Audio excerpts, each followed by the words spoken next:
the radical, fundamental principles of freedom, rational self-interest, and individual rights. This is the Yaron Brook Show.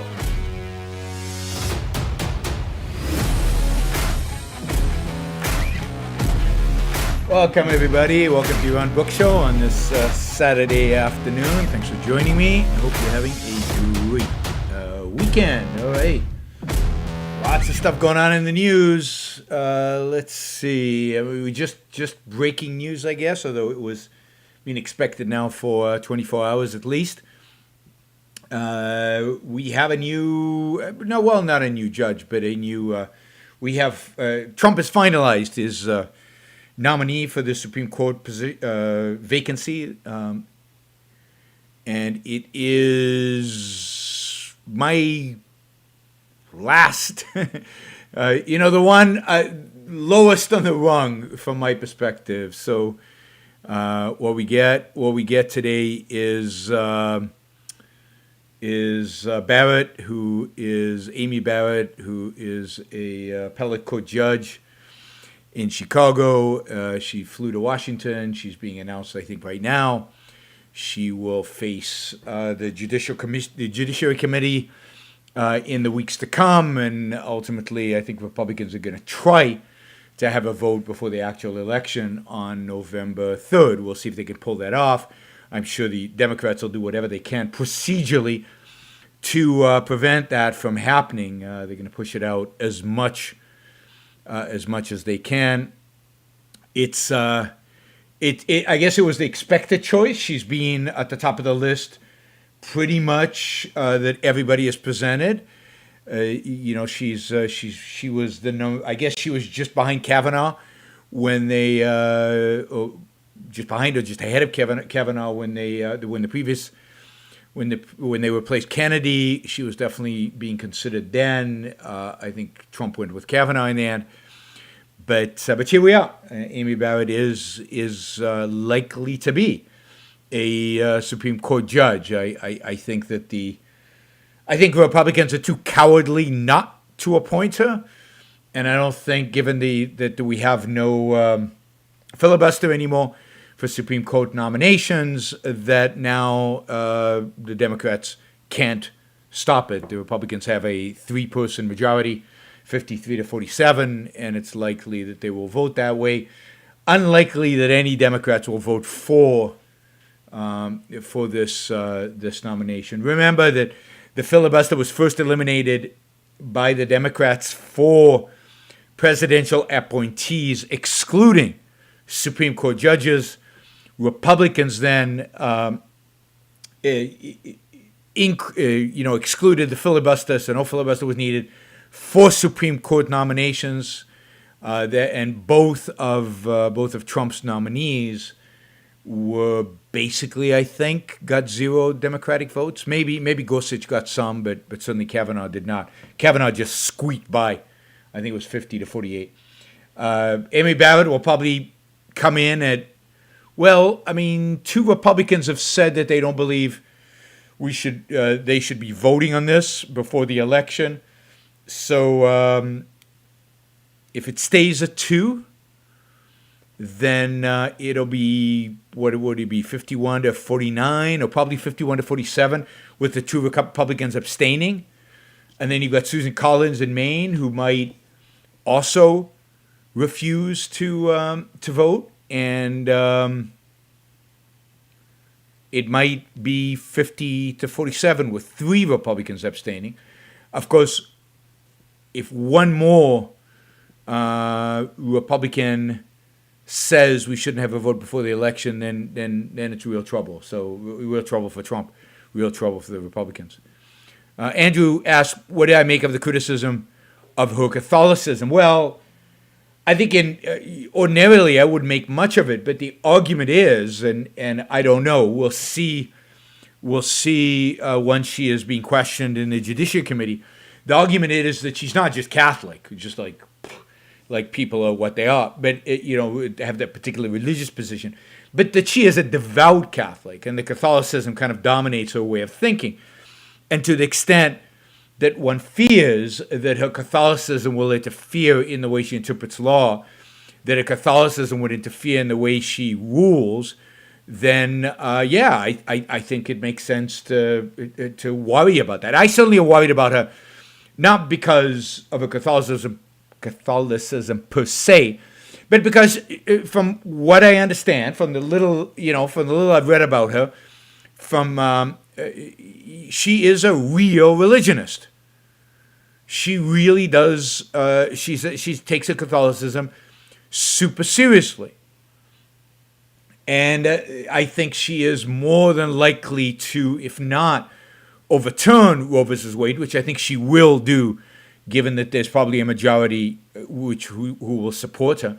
But I think she will empty Roe versus Wade of content, and that's. I would expect that that's what she said she will do. It's well documented in writing that she does not have much respect for precedent. I don't have much respect for precedent either, so I'm not going to criticize her for that fact. But the fact that she does not have much respect for precedent, the fact that she and many conservatives, and again here I probably agree with them, believe that Roe versus Wade was badly decided, I think completely opens it up, no matter what she says, to her overturning Roe versus Wade. I think there's now a clear majority, even if Roberts doesn't vote with the majority, there's a clear majority for overturning. I mean, Clarence Thomas is clearly on the side of overturning. I think Alito is too. And then it's an issue of what Gorsuch and what Kavanaugh would do. I'm pretty sure Kavanaugh would go with overturning Roe versus Wade. Gorsuch is the wild card, but I think ultimately, if he was the swing vote, he would go for doing it. And you might even get Roberts, so it might even be a 6-3 decision, not a 5-4.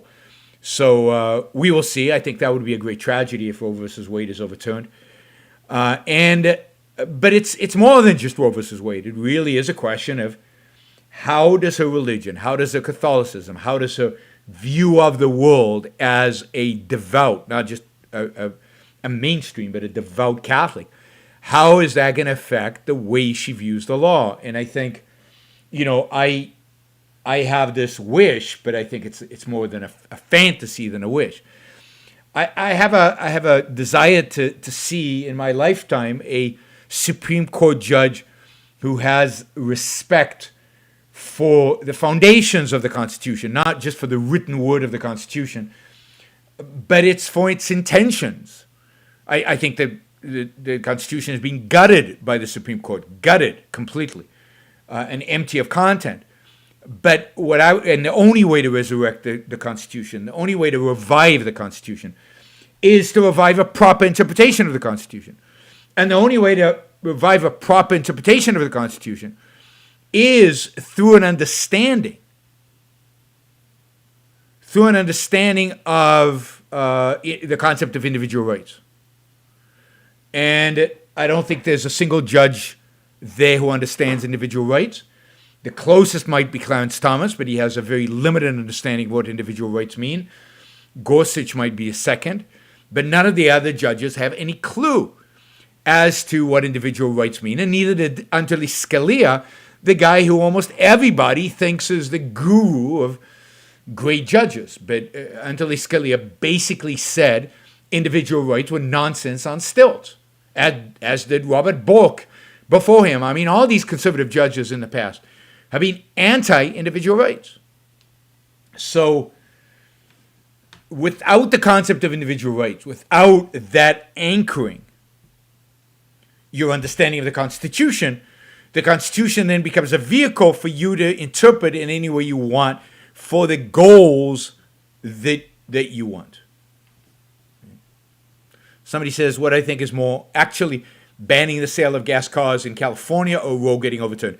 I think it's more likely Roe gets overturned because California won't ultimately ban gas cars if given that they won't have a grid. The electric grid right now cannot support the homes and businesses that exist today.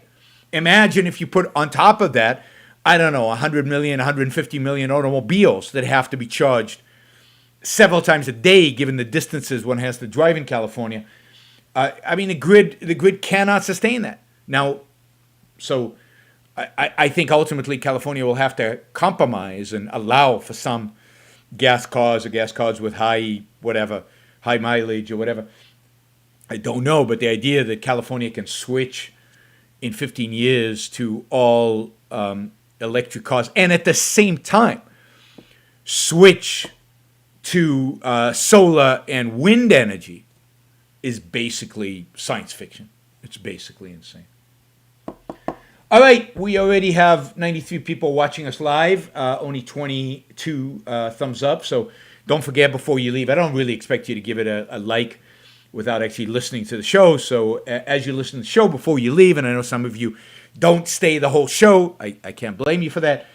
You go when you have to go. But please, before you go, give the show a thumbs up. Please like it. That would really help with our YouTube algorithms. Of course, if you like a particular segment, if you like the show, if you would, and you want to help spread these ideas, if you want to get these ideas out there into the culture, then share the show. The only way we get new people, the only way this is going to go to new people, and this is true both on YouTube, Facebook, and whatever platform you're watching this, please share the show. In particular, the short videos I put out. The short videos I put out are very shareable.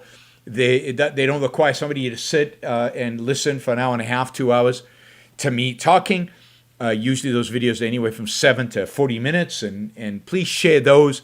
They're focused on one topic, and when those come out, that is the best thing to help us grow the market. And I assume many of you, those particularly who press the like button, many of you would like to see the show grow. That is one way to grow. And of course, the Super Chat channel is open. I appreciate very much the support I get from you guys. Super Chat is a great way to support the show and ask questions and get your questions answered. The higher the Super Chat, the more likelihood it is that I will answer. $20 gets my attention. Suddenly $100 or above gets my attention even more. So I encourage you to use the Super Chat feature and to engage with me in questions, comments, suggestions.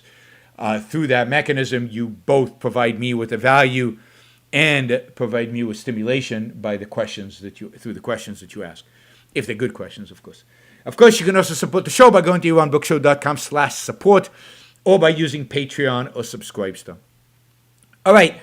I wanted to talk today. So, we'll talk more about Barrett when she goes up in front of the Judiciary Committee. We'll have her. We'll be able to watch video of her. We'll see how she behaves herself. She'll see what comments she makes and how she presents her ideas. And she has vehemently said that her Catholicism will not impact her judicial decisions. But let's see how she performs in front of the Judiciary Committee. It'll be interesting to watch, and that'll be a good opportunity to comment. I wanted to talk about Minneapolis.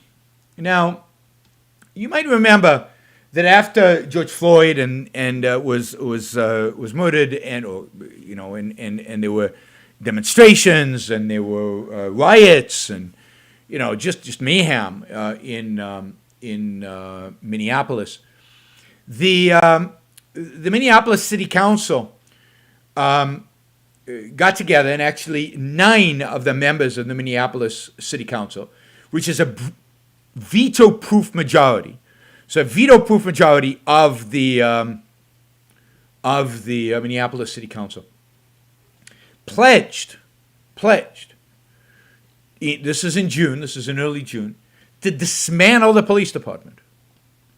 They promised to create a a system of public safety in a city, but with no basic armed police in the streets.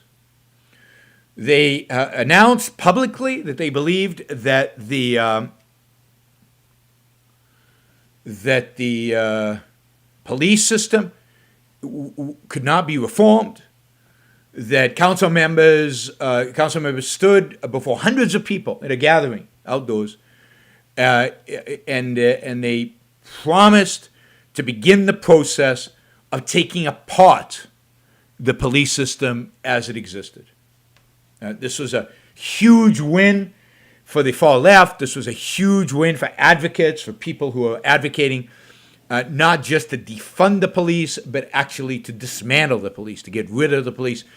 I did a show about this at the time. I connected it up to its kind of Rousseau roots, the idea that crime is not inherent in human nature, that crime is something that is created because of the institutions of civilization. It's our attempt to civilize people that causes them to become criminals. And if we get rid of the police,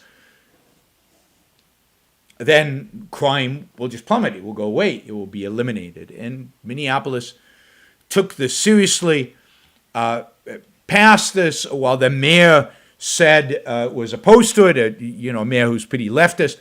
He said he opposed it. 9 veto-proof majority of the city council.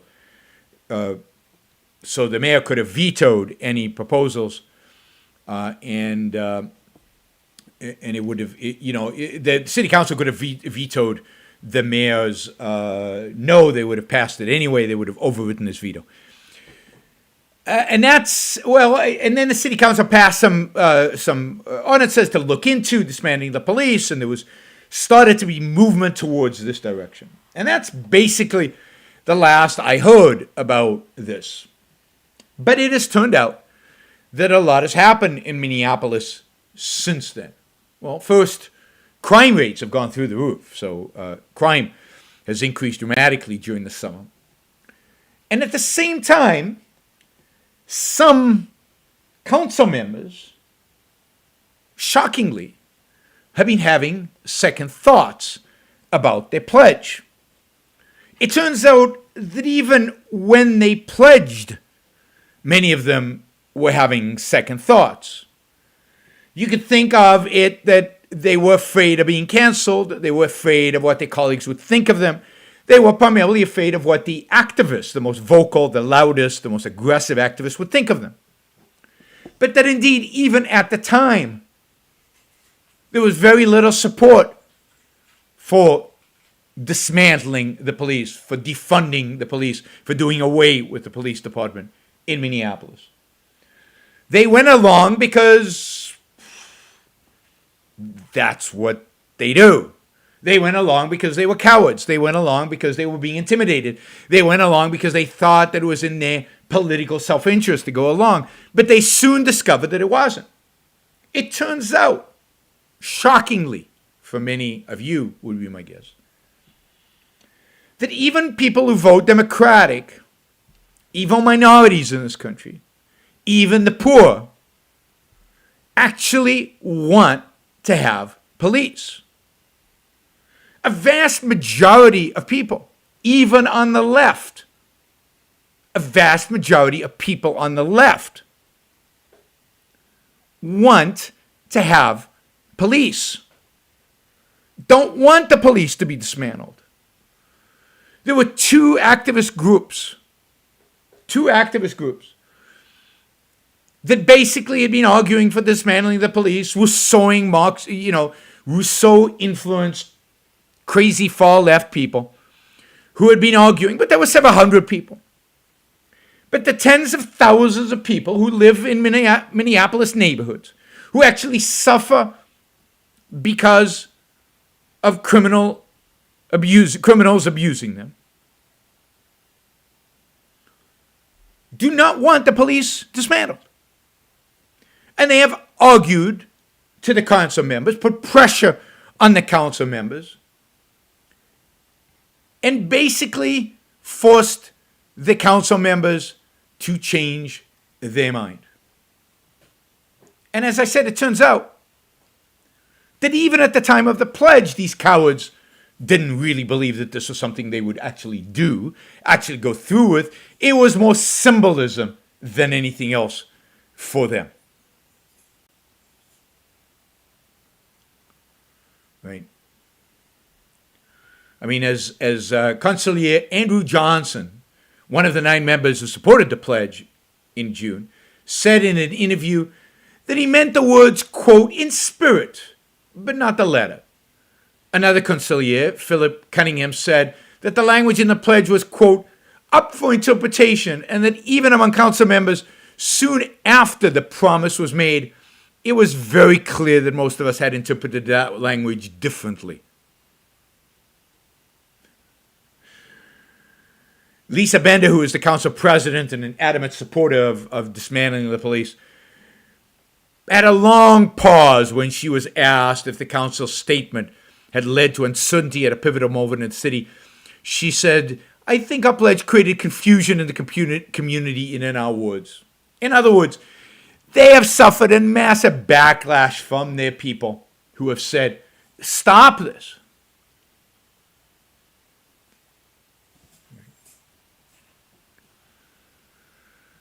So while defunding the police became a talking point for the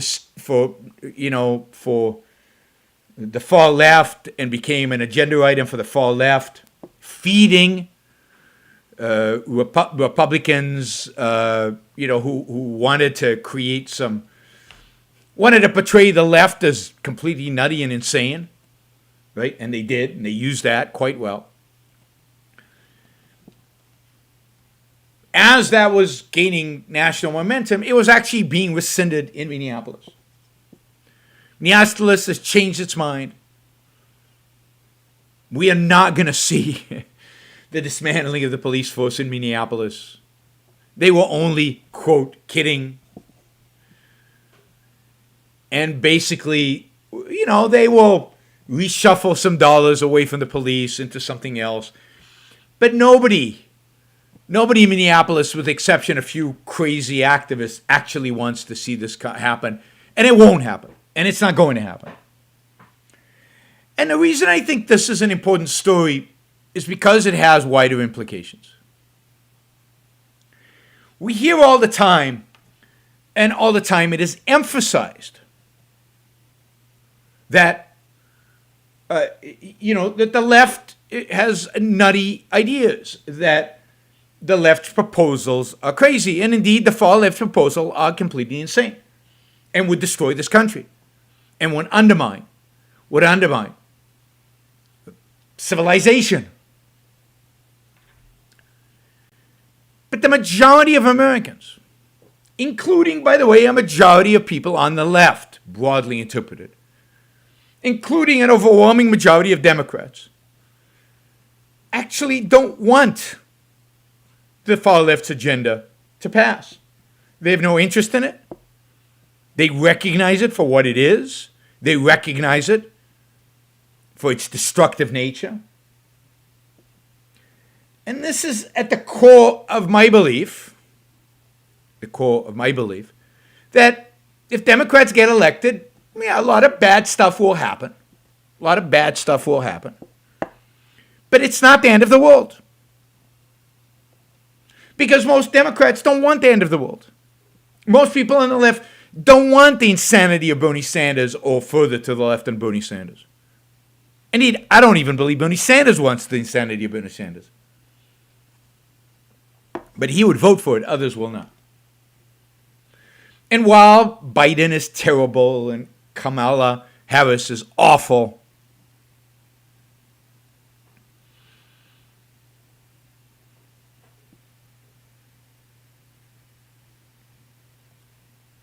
they are not going to bring about Armageddon and the end of the world. I mean, it'll be bad, as I said, it'll be bad. But there will be time to recover. There will be opportunities to recover. Tobias, and I get this question a lot. Are you aware of George Floyd's autopsy? You said he was murdered. Do you believe that Derek Chauvin murdered George Floyd? I mean, I'm going to let, at the end of the day, I'm going to let a judge and a jury basically, because they decide questions of fact, make that call and make the call about which of the autopsies is the valid autopsy and whether this is murder, whether it's first degree, whether it's third degree, whether it's second degree. I don't think he's been accused of first degree. I think he's because it wasn't premeditated. So he's accused of second degree murder. The question is it second degree or third degree? I'm going to let a jury decide that. I believe that what Derek Chauvin did was the equivalent of, in the sense that putting his knee on somebody's neck, for that long, when there are four of you, and he is one, when you've got him on the ground, when you've got him handcuffed, when you're pressing on his windpipe for 9 minutes,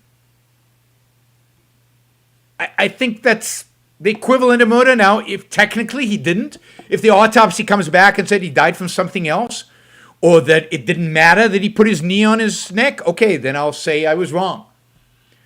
But right now, it looks to me like you place a knee on somebody's neck for 9 minutes. Yes, he didn't know he was on drugs at the time, or he had a weak heart at the time, or he had whatever at the time.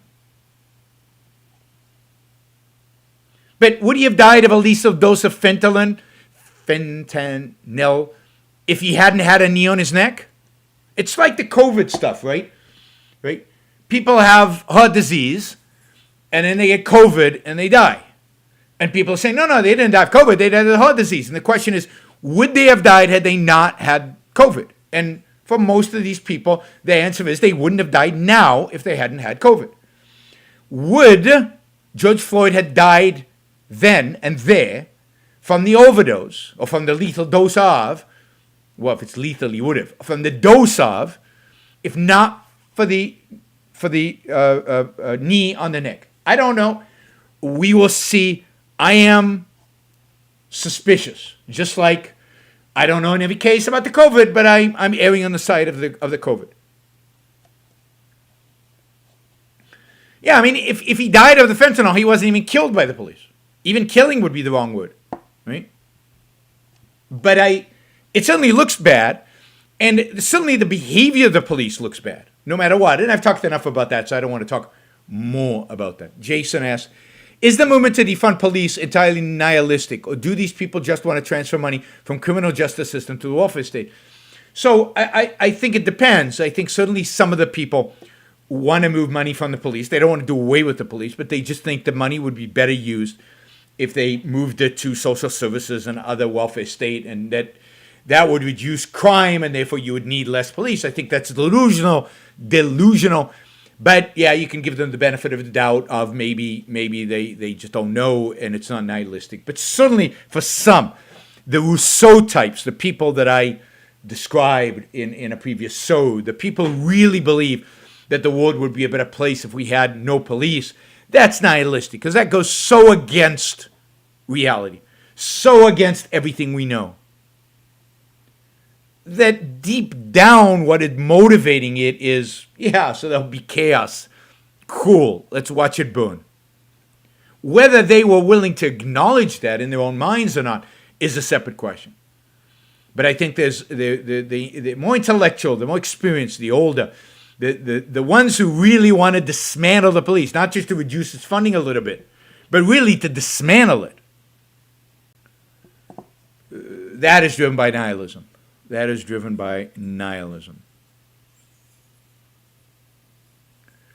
Jason asks, what's the difference between focal awareness and non-focal awareness? I don't know. I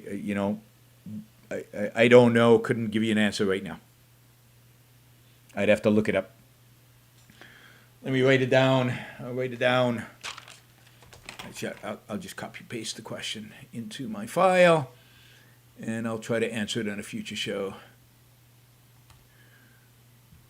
Andrew asks, I think the libertarian-ish point that cops get away with things that regular citizens don't is dropping context on a moronic scale. Is that wrong? No, I think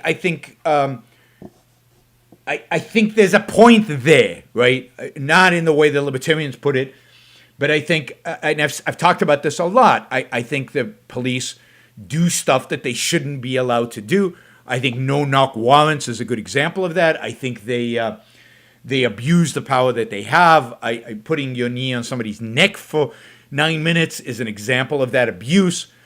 I think they use their guns too frequently when they should be trained to use other ways to diffuse a situation and other ways in order to disarm an opponent. I don't understand shooting a guy in the back 7 times.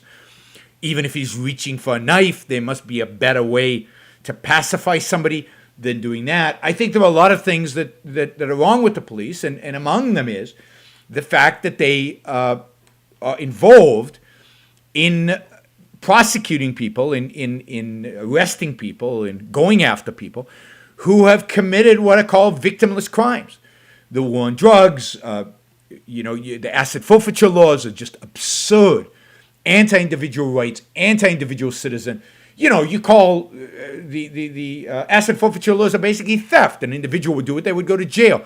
And yet, again, police can get away with it. So, and it often goes to the police department, the money that they take. So I think there's a lot to criticize about the police. But yes, I mean, again, I think many libertarians, particularly the anarchists, are more motivated by nihilism, or more motivated by, let the mayhem be, than by a real respect and caring about individual rights. Kyle asked, do you think that the laws contribute to the police issue? And if so, how would you change the laws to improve the situation? Yes, no question. I mean, the laws are terrible, particularly with regard to things like the war on drugs.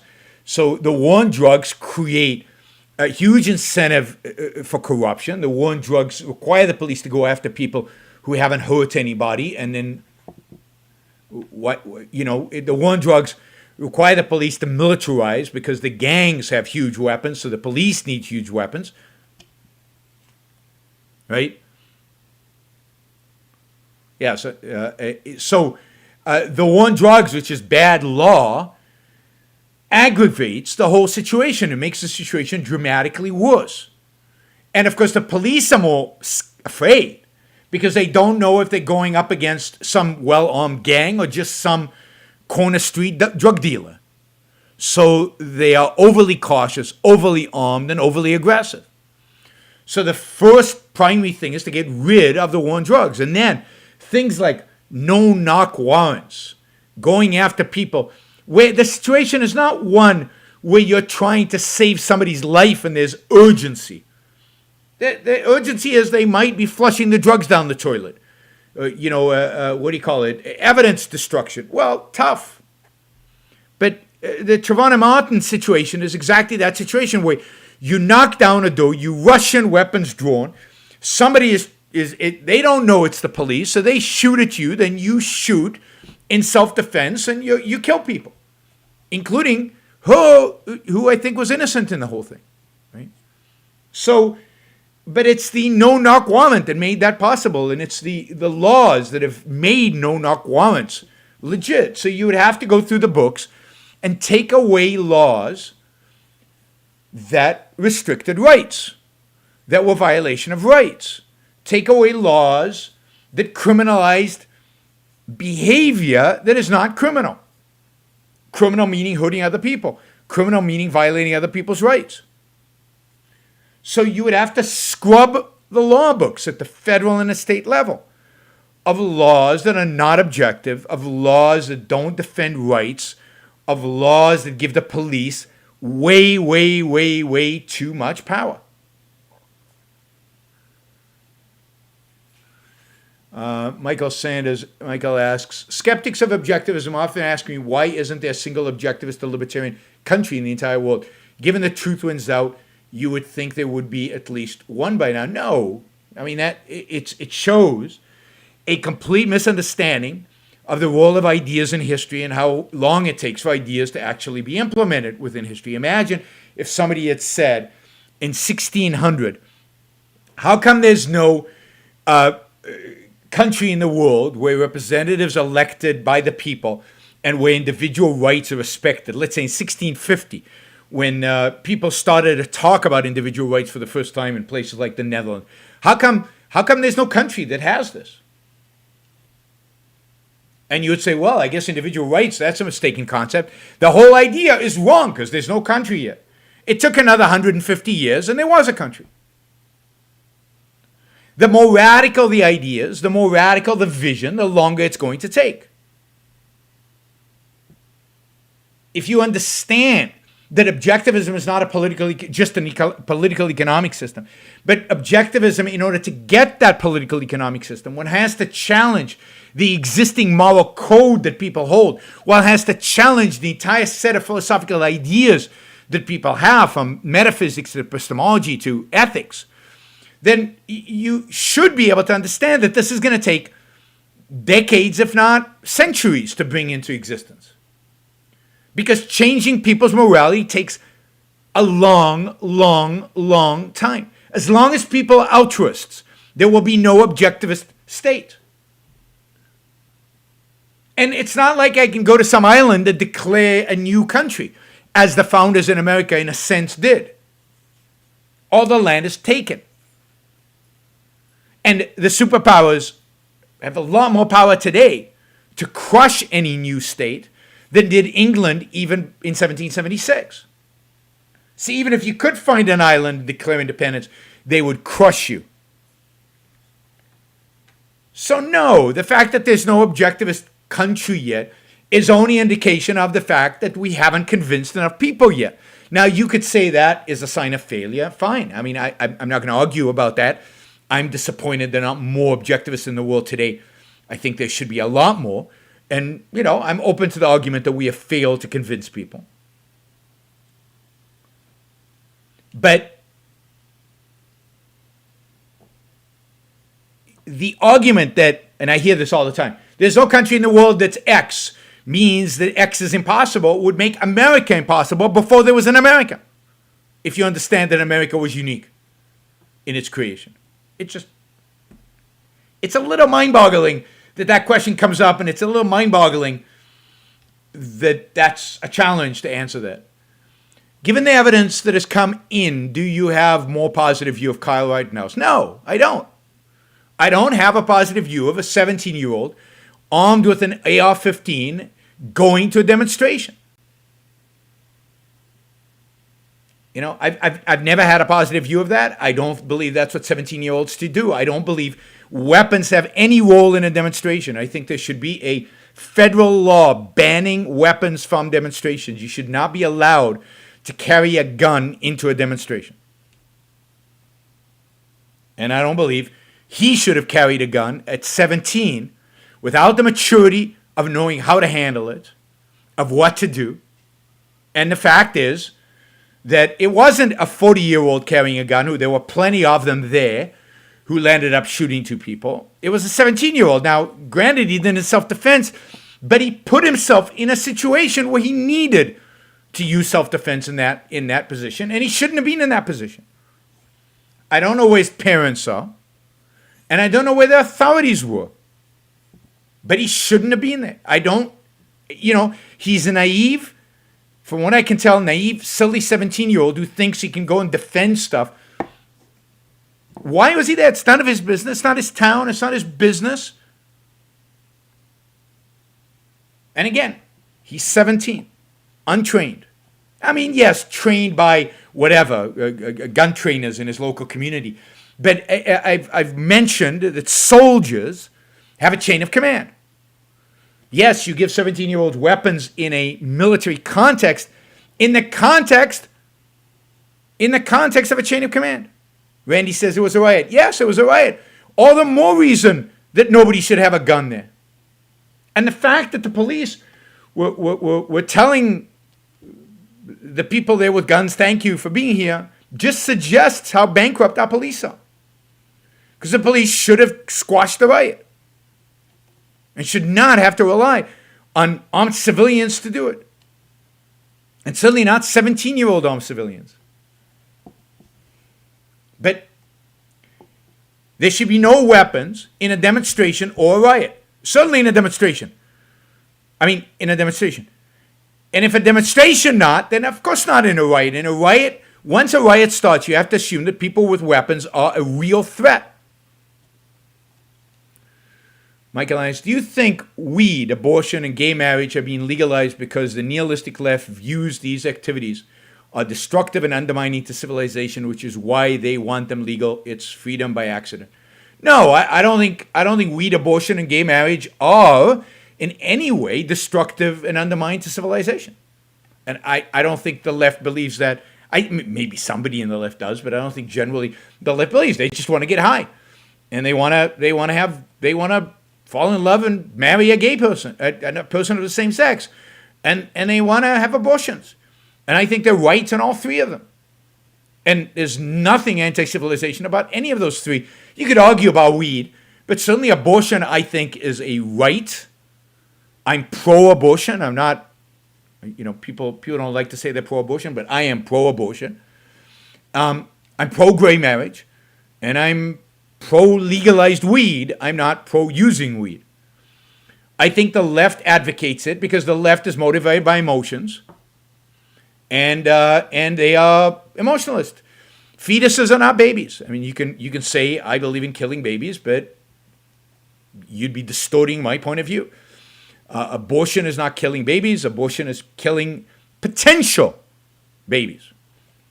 A potentiality is not an actuality. Basic philosophical, basic reality-based idea. And if you can't tell the difference between an actual and a potential, then you have a problem. So, no, I don't think that's why the left is motivated by that. I think the left is motivated by that because they're emotionalists, because they're whim worshippers. It's not a principle, granted, it's not a principle of freedom. So it is, in a sense, freedom by accident. Because what they really want is to fulfill their desires, their whims, and they want their whims to be legal. And I agree with them. Their whims should be legal. Because freedom is also the freedom to live by your whims as long as you don't hurt other people. It's not the purpose of freedom. The purpose of freedom is to allow rational people to live by the means of their own mind in pursuit of their rational values. That's the purpose of freedom.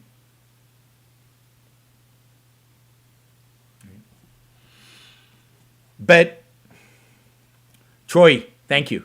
Really appreciate that. Troy is on here regularly providing some, really substantial support. So I really appreciate that, Troy. And from Australia, I have no idea what time it is in Australia when I do these shows, but Troy's awake. It might be in the middle of the day. I have no idea.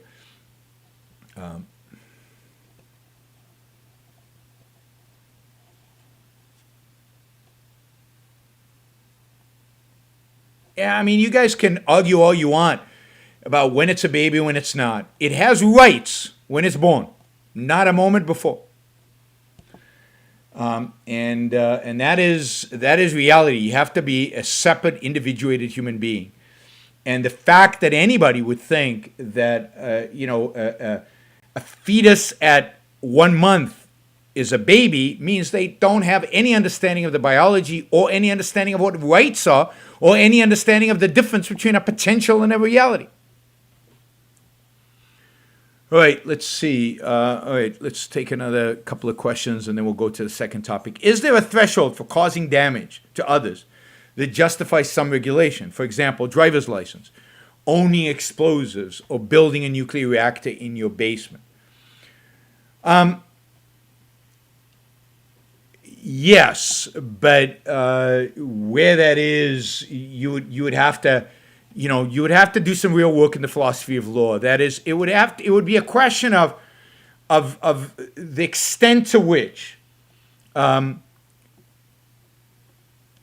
your behavior poses a risk to others. So, for example, I don't believe you would have to have a driver's license. I think a driver's license would be an issue between you and your insurance company. My view is the state would have no business with regard to driver's licenses. Driver's licenses would be ultimately a requirement for getting insurance. And the legal system would uphold you liable, whether you had insurance or not, for the damages you committed. But what would be a good example is driving under the influence. If you're drunk, if you're swaying in the road, clearly exhibiting signs that you are a danger to other drivers, even if you're not drunk, just driving like a maniac. Driving like a maniac and thus putting other people's lives at risk.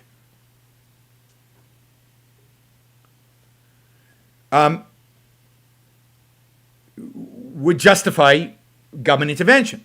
But I wouldn't call it regulations because it's a matter of protecting life and property, which is not regulation, that's law. So driving in a way that threatens other people would be the same thing. If you own explosives without an explanation, right? If you own explosives because you're in the demolition business or the construction business and it's in a safe place, but if there's reason to believe that you have explosives for no good reason, that they're in a residential neighborhood, you're not handling them with appropriate, in a way that does not engender your neighbors, then yes, the police have a right to come in and inspect and see what's going on, because those explosives constitute a danger. And if there's no reasonable reason for you to have them, then I think there's reasonable doubt to think that you have criminal intentions or negligent intentions. And the same thing as a nuclear reactor in your basement. It's clearly a danger to other people, assuming it's a kind of a nuclear reactor that could be a danger to other people. And therefore that danger is what would, if your neighbors see you bringing in materials into your basement that look suspicious and you wearing a hazmat suit, or not a hazmat suit, but an anti-radiation suit, I don't know, when you're hanging out in the basement and stuff, then they have every reason to call the police and find out what the hell's going on. He might be doing something that is damaging to me, that might inflict damage on me and my property. So that would be the context in which all these things would be dealt with. If you want to ask me a question, you have to use the super chat. So I know there's a question about Seattle Mayor. You can put $1 in, but use the super chat. I can't start answering questions from the chat because that'll get me distracted, and it'll create a precedent, and people will not use the super chat to ask their questions. All right. So Minneapolis, it's not indeed dismantling its police force. But I was reading today, actually it was on Twitter. I saw on Twitter a post by this woman complaining about Jeff Bezos funding some schools. And so I was curious. I went and looked up this article about Jeff Bezos. So Jeff Bezos, the richest man in the world, the guy who has done so much evil in this world, has destroyed our life so badly that leftists build guillotines outside of his house, which is shockingly horrific. And what is really shocking is the fact that not a big a deal was made of the guillotine outside Bezos' house. And I think the reason not a big deal was made out of it because both the left and the right hate Jeff Bezos. And therefore nobody is willing to defend him except, I guess, me. Anyway, Jeff Bezos, I think about a year ago, 2 years ago, set up a foundation. I think it was, $3 billion or something, $2 billion in a fund. It's called the Day One Fund, which was going to build a network of preschools. This is in November 2018, so now 2 years ago. Well, they have now created their first school. They funded their first school. The school will be called a Bezos Academy. It is in the Seattle area. It is a preschool, I think from 3 to 5 3 to 5 years old. It will have a year-round curriculum, and it will be free in a town. It's in Des Moines, but it's in a town south of Seattle, where a lot of low income people live there, and they're going to make this free. Oh my God, Mark says. Well, I'm not going to comment.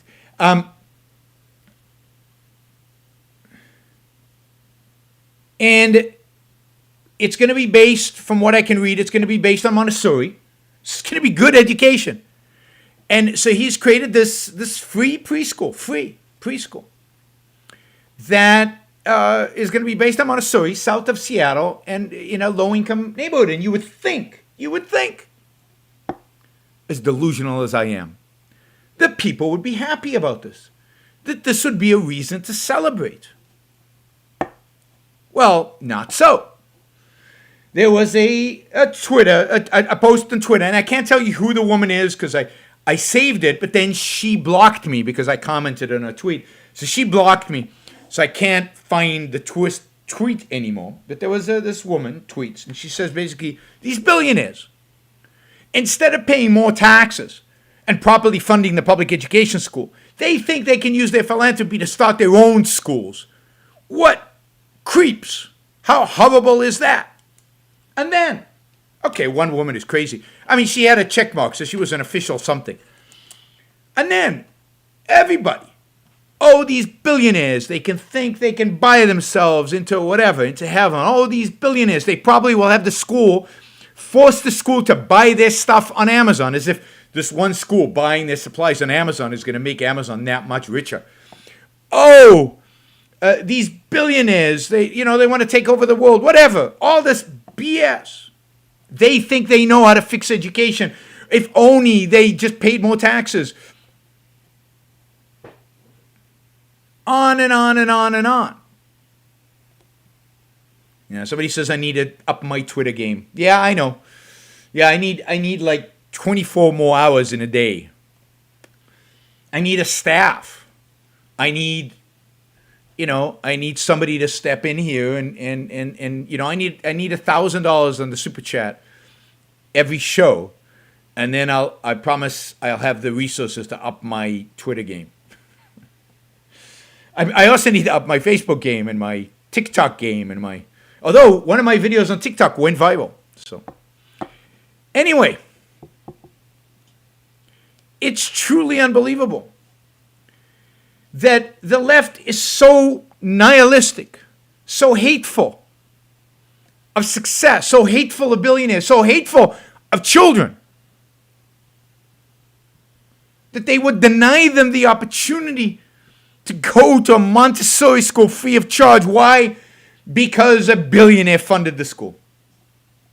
A billionaire, by the way, who they argue got his money by ill-gotten gains, right? Remember, this is a billionaire who changed the world, who made the world a better place for them, for all these leftists.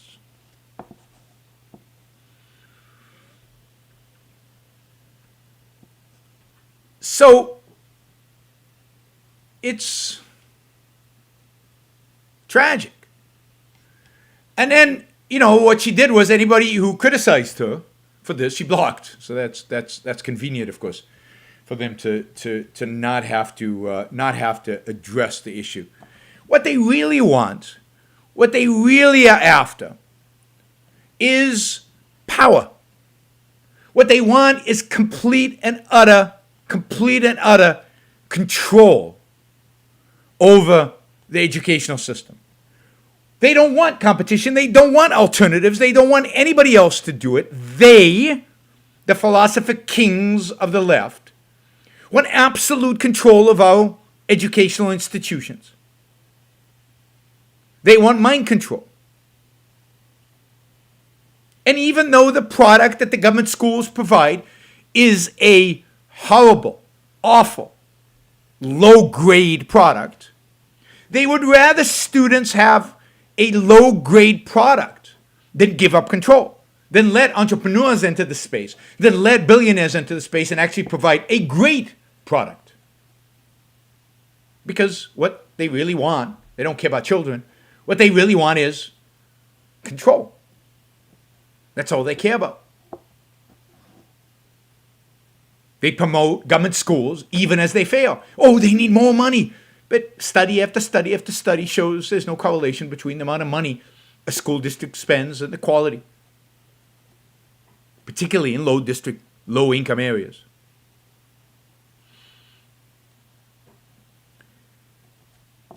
It's, bravo to Jeff Bezos. Bravo to Jeff Bezos for recognizing the importance of Montessori education. Bravo for Jeff Bezos for putting his money where his values are.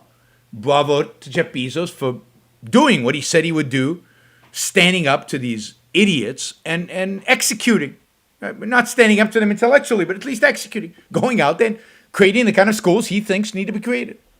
And providing real competition. to what is going on in our government schools.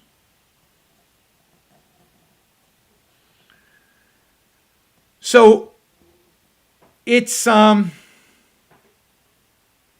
these people need to be called on this. And if you see people talking about this kind of stuff, you need to speak up. Whether it's on Twitter or anywhere else. Government schools are an abomination. And of course, it's not even that they want control just of government schools. My view is one of the things they hate about Jeff Bezos is because they think the government should be doing what Amazon does. Why can't the government just provide us with all these goods? And if the government did it, wouldn't we get it based on need and therefore reduce inequality and everybody would be better off and the world would be a wonderful place? Whether it's rare that it's explicit, but deep down, implicitly, these people are communists. They're egalitarians. They want everybody to have the same shitty products. And that applies to education. That's why they fight against a school created by Jeff Bezos. And they want government schools to apply to everybody, no private schools. And they want the same shitty products in our commercial life. That's why they would be happy if the government took over any one of these businesses that are run by a billionaire. And it's not because they don't understand economics. They don't, but it's not because of that. It's because they want equality. They worship at the altar of equality. They want, at the end of the day, destruction. They want everybody at the lowest common denominator. Except, by the way, them. Because they are intellectuals and they will have to govern and they will have to lead and they will have to show us the way. Okay, Fam, I'm not sure I'm pronouncing your name right, so I apologize.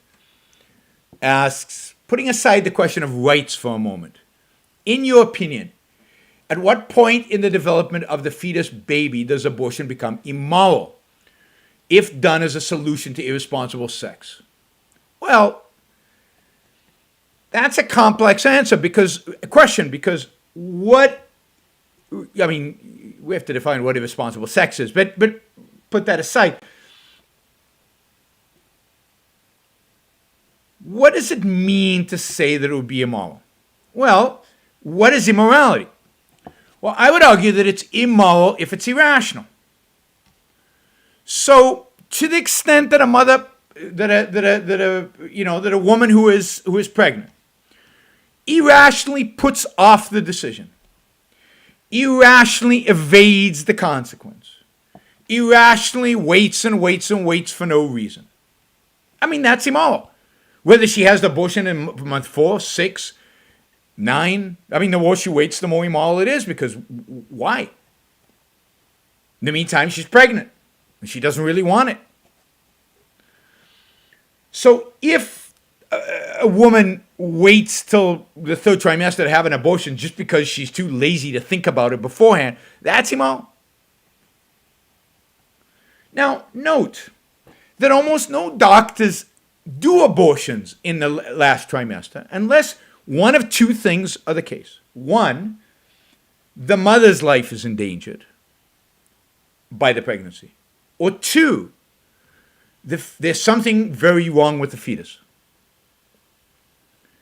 And if the mother's life is endangered, and even then, right, they could probably, through a C-section, take the fetus out and put it, and keep it alive.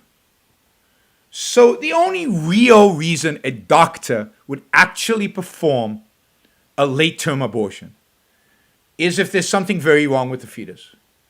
And that, I think, is a completely legitimate moral reason to do an abortion. No doctor is going to do an abortion in the final trimester, or almost no doctor is going to do an abortion in the final trimester just because the woman feels like it, just because she happens to have changed her mind because she hadn't been doing the thinking. So it's just a 3rd trimester abortion is risky. It's not healthy for the mother. It's a risk.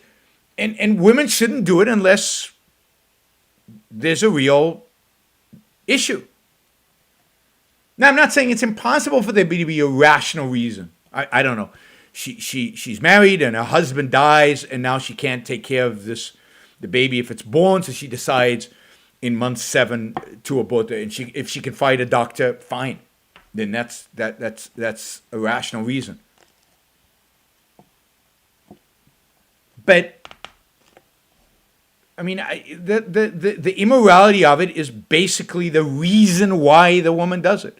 The immorality of it has to do with not the timing, but the process by which she comes to a decision. The more emotional the process, the more irrational.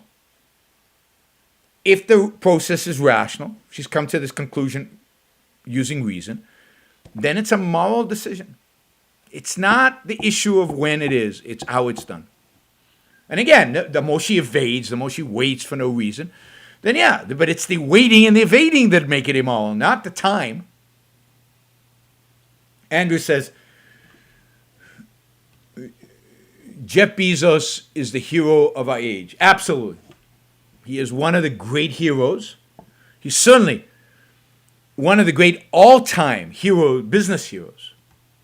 There's very, very few business people who have been as successful, as innovative, as interesting in terms of their business career, as breakthrough, as brilliant managers, as encouraging of innovation as Jeff Bezos has been.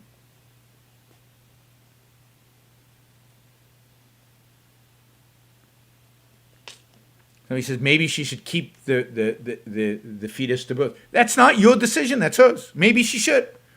But that's what she should do, not what you should decide for her. A 7-month fetus has no rights. That's right, has no rights. Rights are not something that gets instilled in you with the sperm and the egg. It's not something that becomes real because you have limbs, or somebody mentioned fingerprints, because you have fingerprints. Fingerprints don't give you rights. Rights exist in a social context. You don't have rights on a desert island. Rights exist in a social context, which means you have to be a separate individual among other individuals. Yeah, babies can be born at 25 weeks, absolutely. That's not an issue. The issue is not, once they're born, they're born. Once they're born, they have rights. It's not even an issue of human life. It's an issue of individuated human life. And until you're an individual, until you exist as an individual in a social context, you don't have rights. That's all. A 9-month-old fetus has no rights. I mean, what's so hard about this concept? You could take a 7-month-old fetus out of the womb and it would still be alive. And as soon as it's out of the womb, it has rights. I mean, yeah, you can not address my argument. You can pretend that rights are intrinsic, that rights come from God, that rights are a particular kind of concept. And that concept does not relate to human life, qua human life, because the fact is, rights, there's no such thing as rights on a desert island. So there's no such thing as rights when you're in the womb. But I know this is hard for some of you. All right.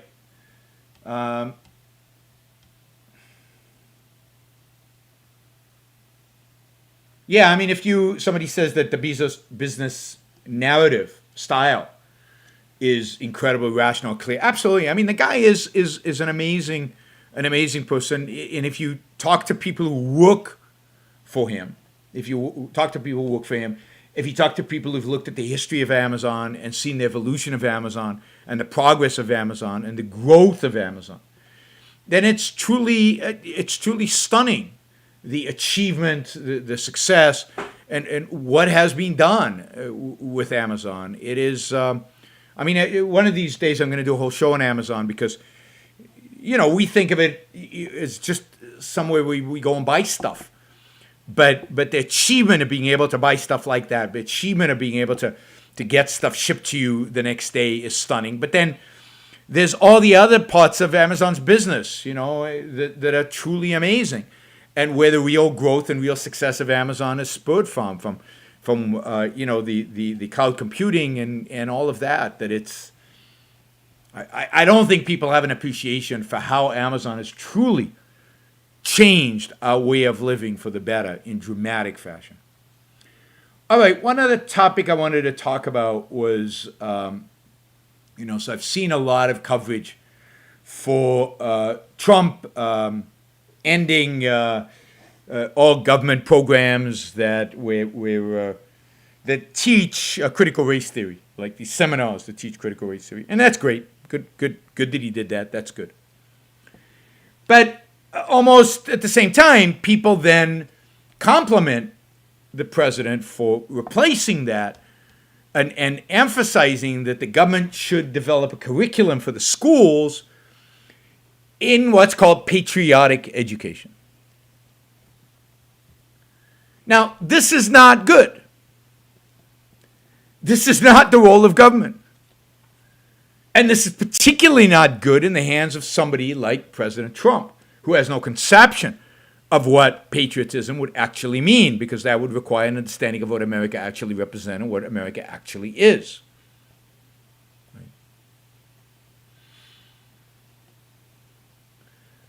So, patriotic education. No, what kids should learn is history, not the leftist perversion and distortion of history. Actual history.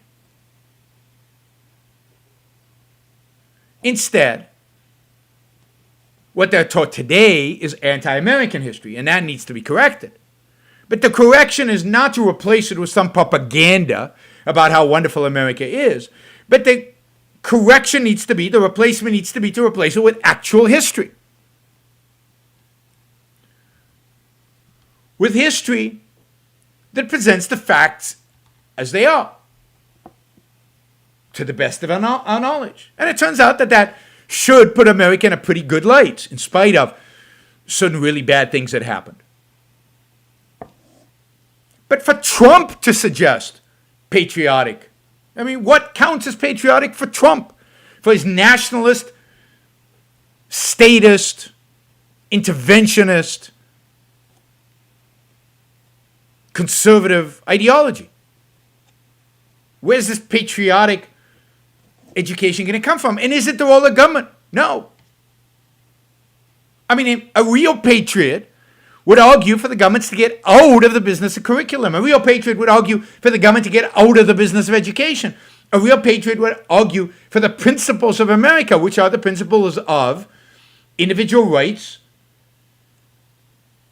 which that word has never come out of Trump's mouth, and argue for the principles of real competition in education, real freedom in education, and no one national curriculum that promotes America or doesn't promote America. I don't strawman Trump. Trump is what he is. He's much worse than anything I portray. So I'm not worried about strawmanning Trump. Well, Wanda says forget Trump. Once he loses the election, I'll forget about him. I promise. I hope I can do that. But for now, he's president. I can't forget about him. And how is Trump going to fund this patriotic education? He's going to fund it by doing an unbelievably un-American thing. He's going to fund it by trying to squeeze, by trying to blackmail TikTok and Oracle and Walmart to give him $5 billion to fund his patriotic education in order for him to give a thumbs up to a business deal. Basically, the funding of the patriotic education is going to come from the unpatriotic activities of a president who wants to intervene in business and who wants to blackmail businesses in order to establish his BS agenda. Yeah, somebody says the New York bullshitter. what do you want from him? I want him not to be president. That's what I want from him. And if he is, I would like the people around him to rein him in a little bit. All right. Yes, Emilio, I have a TikTok account. I have established a TikTok account. Trump has spurred me to establish TikTok accounts, and now the Chinese can spy on those activities that they haven't already been spying on. And they can compete with the NSA on who can spy on me more. Right? All right. Before I go on with Super Chat, don't forget to like the show. We've got almost 150 watching live. Go over there and click on the like button. We should have well over 100 likes by now. Don't forget to please use the Super Chat. Support the show. If you like what I do, please offer value for value. We are traders after all. Fundamental to my view of the world and my interaction with other people is the trader principle. It's all about trade. And so please support the show. You can do that on the Super Chat right now, or you can do it via yaronbrookshow.com/support. All right, let's see. We've got a few questions here, but like. Why is there only 97 likes? Like it. I know you guys like the show. You listen. All you have to do is press a button. Don't be lazy. Okay. Yaron, what can I say to the mayor of Seattle who is coming to do a guest lecture in my class Wednesday? Don't want to seem arrogant, but challenge meaningfully. Yeah, ask the mayor if he believes in the rule of law, if he regrets not supporting his chief of police in wanting to establish the rule of law, if the mayor thinks that anarchy is an appropriate way to live. And why? I mean, that's what I would challenge you on, right? Because remember, that's basically what she sanctioned is anarchy, right? And she landed up getting the police chief fired. The police chief, who I thought was pretty good, pretty heroic, and a good woman. And this mayor basically ignored her in favor of the anarchists. The fact that Chris Rufo is the architect of dismantling CRT. What's CRT for Trump raises alarm? The critical race theory for Trump. Yes, I definitely think Chris Rufo is part of the Discovery Institute. The purpose of the Discovery Institute is basically to make creationism part of the curriculum. Part of the curriculum in education. It's to undermine evolution and the teaching of evolution. The Discovery Institute is basically Christian and religious to the core. It's anti-evolution, and that is who is helping Trump dismantle critical race theory. If we have to go from critical race theory to creationism, we are really, really badly screwed. I heard that Bezos is lobbying for higher minimum wage so that the competitors like Walmart need to pay the higher wages he pays his employees. Have you heard that? Yeah, I mean, I've heard that. I don't know that it's true, but I have heard that Amazon was lobbying for that. That's bad. They shouldn't be doing it. But doesn't change the fact that Bezos is a hero, because the fact that he, the reason Amazon raised their wages was not because they wanted to. The reason Amazon raised their wages is because they were coming under brutal criticism from people like Tucker Carlson, from politicians, from the political class, from the left and from the right, from everybody, for paying their employees so-called too little. So they decided, not for business reasons, but purely for PR reasons, to raise their wages. And then they found themselves, as a consequence, at a competitive disadvantage. Their solution was, well, you should raise the wages for everybody. Now, that's horrible, but in a mixed economy where they're being screwed, where they're being demonized, I can understand it. And I still think Bezos is an unbelievable hero for producing the wealth that he has, for changing the world in the way that he has, and for now using his wealth to do things like go to Mars and to do things like establish schools and Montessori schools. He understands enough about the world to understand the importance of Montessori.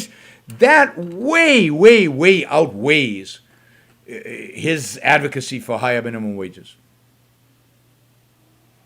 All right, we've got some older Super Chat questions. Was there continuing correspondence between Ayn Rand and Frank Lloyd Wright after he read The Fountainhead? Yes, and they indeed met after he read The Fountainhead. I think they met in Taliesin West. I don't know the history that well. I'm not an expert on Ayn Rand's biography. But there's definitely correspondence, and there was definitely a meeting. Definitely a meeting. Let's see.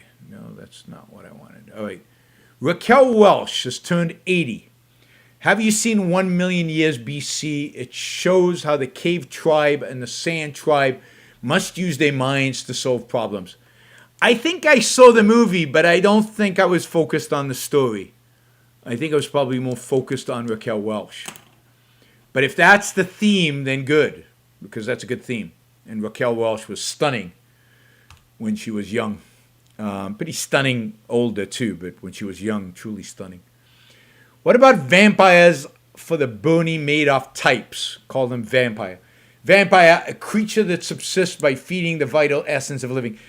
I mean, there's a lot of ways, there's a lot of words to use for the Bernie Madoff type. And vampire is not a bad word. It's a good word for that. Although it's not a good moral word to use for that. It's got too many other connotations. But the problem is I'm looking for a word that not only captures those who use others, those who have others sacrificed to them, but I'm looking for people who sacrifice themselves for nothing. Not for God, not for other people, just sacrifice themselves. I'm looking for a word that captures the drug addict and Bernie Madoff. Now, one word is selfless, and that's a good word. So, yeah, I mean, vampires is a good word for the Bernie Madoff type. Predator is a good word. Predatory actions is a good word for the Bernie Madoff types. I think there are a lot of good words for the Bernie Madoff type. They're certainly not self-interested. Do you judge Woodward negatively for publishing off-the-record comments? I mean, if they were truly off the record, then yes, I didn't know he published off-the-record comments. I thought that he made a clear point of every time he interviewed Trump, that not only did he tell him that it was on the record, but that it was being taped. And I think all those tapes exist. So I don't know that he published off-the-record comments. Now, I think it's okay to publish off-the-record comments in certain contexts, in the context of criminal activities. But so I don't know what the off-the-record comments were that Woodward is supposedly have published.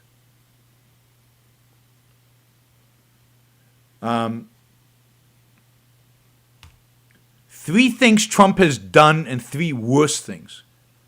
I'm not sure what you mean, but has done. Do you mean positive things he's done and three worse things? I think the worst thing Trump has done is get elected president. Because the worst thing about Trump is not any particular action he's taken. It's his character and the fact that his character is associated now with America. It's associated now with freedom. It's associated now with the right. It's associated now with the presidency of the United States. He is a liar, but not an ordinary liar. He lies out of hand. He lies without caring. He lies as a tactic, a strategy, a regular behavior in life without caring. So So I'd say in terms of the worst thing, it's his lying, and then in terms of practical things that he's done, the worst. I haven't categorized it that way, but certainly tariffs, across the board tariffs, restriction and actually elimination of legal immigration to the country during COVID, and who knows when he will lift that. No, he's not like Bill Clinton. Wanda says he's like Bill Clinton. No, Bill Clinton lied and then tried to cover up his lies. The thing about Trump is he doesn't try to cover up his lies. He views the fact that he lies as part of reality. His lie becomes an existent, and he sees no need to cover it up. He sees no need to pretend he's not lying. And he said once in an interview, when called on a lie, he said, "Who cares? It worked." And in that sense, he is philosophically a pragmatist. He is committed to pragmatism in a way that not a single president has ever been. He's a primacy of consciousness liar, where he actually thinks his lies create a certain reality. No, I don't think his Middle East policy has been good. I mean, you could say specific actions vis-a-vis Middle East policy have been good, like moving the embassy to Jerusalem. But what beyond that? I mean, I don't think he is responsible for defeating ISIS. I think ISIS would have been defeated anyway. Stopping the sanctions on Iran, increasing the sanctions on Iran is good, but way too weak. Killing that one Iranian general and then not doing anything when Iran retaliated. I mean, it's just been a Bush-like Middle East foreign policy, dancing with the Saudis, pretending the Saudis are our friends, our best friends. I mean, what about his Middle East policy was good? I don't know. His Middle East peace plan, his peace plan for the Israeli-Palestinian conflict compromises the Israelis ultimately.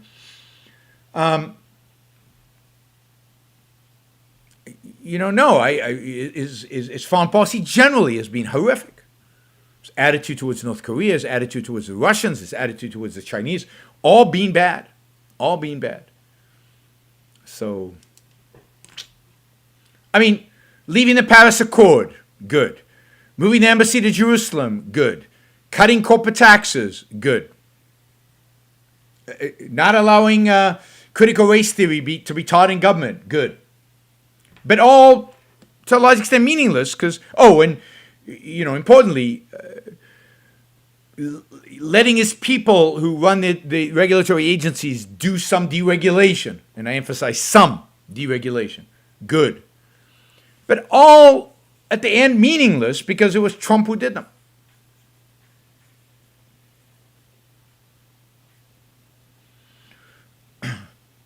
I mean, I would much rather have, Williams says if Biden's character gets elected, America will be known as senile girl sniffer. I think a senile girl would be much better than a brute. In that sense. Not that I'm supporting Biden, God forbid, but in that sense. All right, let's see. I'm not going to do a spreadsheet of good versus bad, because whatever good is completely emptied of content by his character. When a bad person does something good, it's not really good. People had guns since 1780 in America, and people were able to purchase them over 14. Why does Kyle not have the right? The fact that people could and do doesn't make it right. I don't think if you're not old enough to vote, if you're not old enough to drink, if you're not old enough at 14 to have sex, if you're not old enough to join the military, you shouldn't be old enough to purchase a gun. Yeah. That's my view. Guns are dangerous. Guns require maturity. Guns require responsibility. If we don't think you're responsible enough to drink, then I don't think you're responsible enough to buy a gun. when you lower the drinking age to 14, which I'm all for, by the way, then you can purchase guns. And I didn't say Kyle didn't have a right to own a gun. I said a 17-year-old shouldn't be at a demonstration with a loaded gun walking around the streets. I think there's something very wrong with a society that allows that to happen. Owning a gun and walking around the streets at night during a demonstration are not the same things. Or during a riot are not the same thing. All right, more Kyle question. Kyle was defending property. Are you saying as a free person at 17, with training, he had police training and wanted to be a cop? Yeah, when he gets a cop, then he can walk around in a riot with the gun. Still is wrong. Yes. He was not defending his property. Nobody had asked him personally to come and help them defend the property. As I said over and over again, there was no chain of command. He was not reporting to anybody. Somebody 17 should not be out with a gun unless there's anarchy in the streets and, he's defending his own property. He's defending his own family because nobody else will. All right, I'm not gonna say a 17-year-old whose family is being attacked, whose own property is being attacked, and there's a gun in the house, shouldn't use the gun to defend himself and his family. Of course he should. But to go look for trouble, to go look for problems, to go defend in a different town, in a different state, because you think that's exactly what a 17-year-old would do. It's exactly why I wouldn't want a 17-year-old to do. It's all macho bullshit. I called Rudy Giuliani's show in New York City. I asked him about arresting Mike Milken. He said he and Mike Milken are friends, do charities, confused by this. Yeah, Mike Milken basically became friendly with Giuliani afterwards and has, quote, forgiven him. I mean, Mike Milken is a flawed human being. If I were Mike Milken, I would never have forgiven Giuliani. If I were Mike Milken, I would make it my life's purpose to destroy Rudolph Giuliani. Mike Milken needs a little bit of that Peter Thiel in him to go after the bad guys, go after people who hurt him, which is what Peter Thiel did. And Mike Milken is a forgiving Christian. I don't know if he's a Christian, but he acts like a forgiving Christian. He has said, he does not talk about the 80s. He says, Mike Milken is humble, I guess. He does not talk about what he did. He does not talk about what a giant he is. Mike Milken is one of the great, he's like Bezos. He's one of the great heroes of America. He's one of the great heroes of American society. He's certainly one of the greatest business heroes America's ever seen. And he is treated horribly by the history books, by economists, by politicians, by people like Giuliani. And he doesn't say a word, do a thing, doesn't stand up for himself. I mean, that to me makes me unbelievably sad. But what Rudolph Giuliani did to Mike Milken, and not just Mike Milken, dozens of financiers during the 80s, arresting them, leaking it to the press beforehand, making a career out of sending financiers to jail, mostly confiscating their wealth. He was the first district attorney to use the RICO statutes that were passed against organized crime, the first person to use RICO against financiers, against business people. He is an evil SOB, and I hope he rots in hell if there is such a place. Of course there isn't, but I think he does rot in hell every day of his life. So no, I hate the guy because he went after my industry. He went after people who were competent. And by the way, I think it's about half of his prosecutions were overturned on appeal because of the way he was using the law. So he's a bad guy. So hopefully that reduces your confusion, Frank. And again, if you're really interested, then read the book. And the name of the book has just escaped me. Something back. Anyway, I'll one of these shows I'll mention the book that deals with it. But Payback, the book Payback, that describes how Rudolph Giuliani was in the pocket of the investment banks who wanted to get rid of Michael Milken and Drexel Burnham Lambert, and how Michael Milken and Drexel were basically driven to ruin by the government, and that the effort was led by Rudolph Giuliani. And this is written by a law professor from Chicago, so not some conspiracy theory nut. Well documented, well established, and everybody in Wall Street knew it and knows it, whether they are willing to admit it or not. And Drexel, what happened to Drexel, and the fact that Drexel was driven to bankruptcy, the fact that Drexel was shut down by ultimately the Treasury Department and the Fed, is one of the most disgraceful acts in American business history. And again, this is part of Rudolph Giuliani's legacy. And Hank Greenberg was treated in similar fashion by the feds. All right, this will be probably the last question. At some point, an affordable 3D printer will be all you need to create an automatic rifle. If guns are to be regulated, it seems unavoidable that this will require regulating all 3D printers. No, not true. You can regulate the product without regulate the instrument. You can say that, maybe you can't control whether people have in their homes a semi-automatic gun. So you can, because of the 3D printers, you can say, okay, but you can't use it, right? And if you use it, or you can't transport it, there are lots of ways in which you can regulate the use of a automatic weapon, a rifle, without it. Now, I'm not saying that automatic rifles I think they should be registered, because I think the government does have a business in dealing with weapons, because that's the government is the monopoly over the use of force, of retaliatory force. But you just have to find a way around the fact that people are going to be able to print these things, and then you ask them that if they don't want to get in trouble when they use the weapon for self-defense or something like that, they have to register it after they print it. If they don't want to register it, then they don't register it, but they'll get in trouble if they're ever caught with it, or if they ever use it, right? They'll be, so you provide the right incentives for people to register.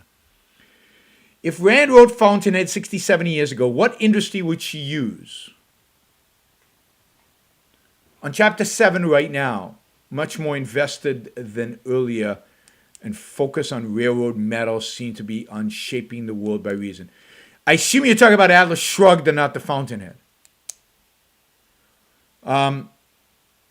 Because Fountainhead is about it's about architecture, and not about steel and railroads.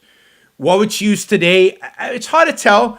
There's a certain excitement and dynamism about railroads and metals and so on. She might still use those examples. She might use an airline instead of a railroad. She might use technology instead of steel. She might use a new form of transportation that we can't even imagine instead. Who knows exactly, but it's something that's rotting. So railroads would still be appropriate, and even airlines might be appropriate where there's no innovation, where the government is controlling.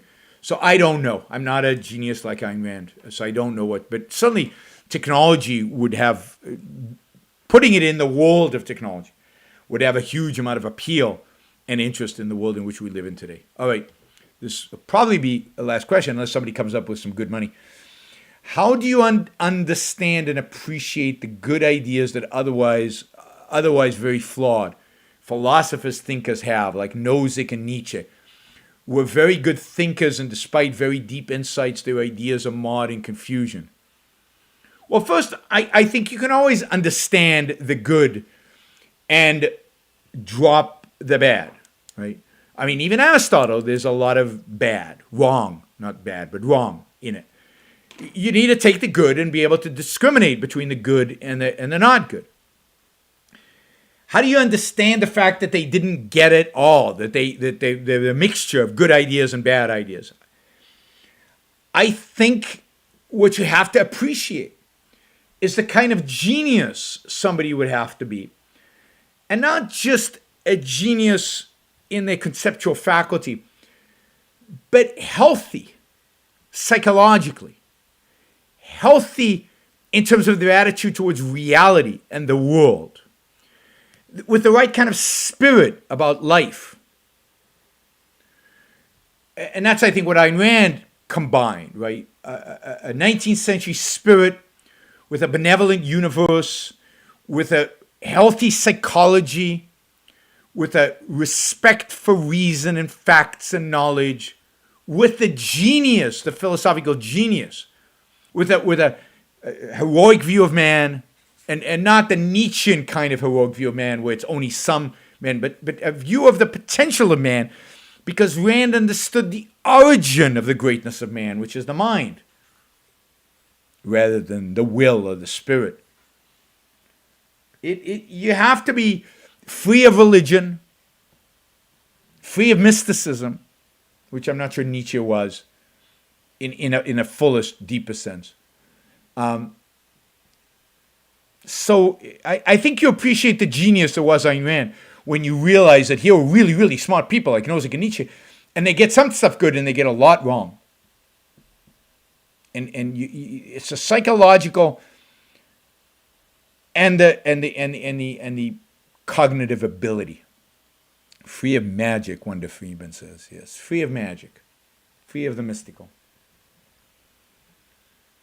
All right, and maybe when we have a philosopher on, you can ask the question again and get a different perspective on the answer, on a different perspective on it.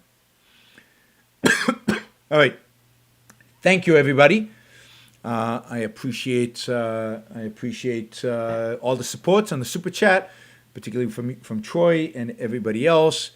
Thank you for those of you who support the show via yaronbrookshow.com/support. That is incredible. How about the term wraith? What's wraith? Shazbad, I really appreciate the support, but I don't understand what wraith means. Say something about wraith in the comment below. Don't forget to like the show before you leave. Everybody's leaving now. Don't forget to like the show, thumbs up and everything. Don't forget to share, particularly the shorter episodes that we put up. And there is a new podcasting channel. I have a new podcasting channel. There's the Yaron Brook Show podcast channel that a lot of you listen to the show on. I've also launched the Yaron Brook Show Shorts podcast channel. A wraith is an undead and unloving creature. Undead and unloving creature. You mean to use that as what? As a terminology for drug addicts and Bernie Madoffs? Is hateful of life. Interesting. Like a zombie. All right, I'll think about that. It's an unfamiliar term. That's the challenge. You'd have to educate people about what it means. I certainly didn't know what it meant. Unliving. Yeah, I mean, I think people like that are unliving. I like that in the sense. But the exploiters of others appear to be living. All right, something to think about. Thanks for the support. That's very generous. All right, don't forget to like before you leave. Don't forget to share. Don't forget to support Patreon. Subscribe stuff. And don't forget to look me up on TikTok, on Instagram, on Facebook, on Twitter. Who knows where else I'll be soon enough. Minds, I think we've got a channel on minds.com. And, of course, don't forget to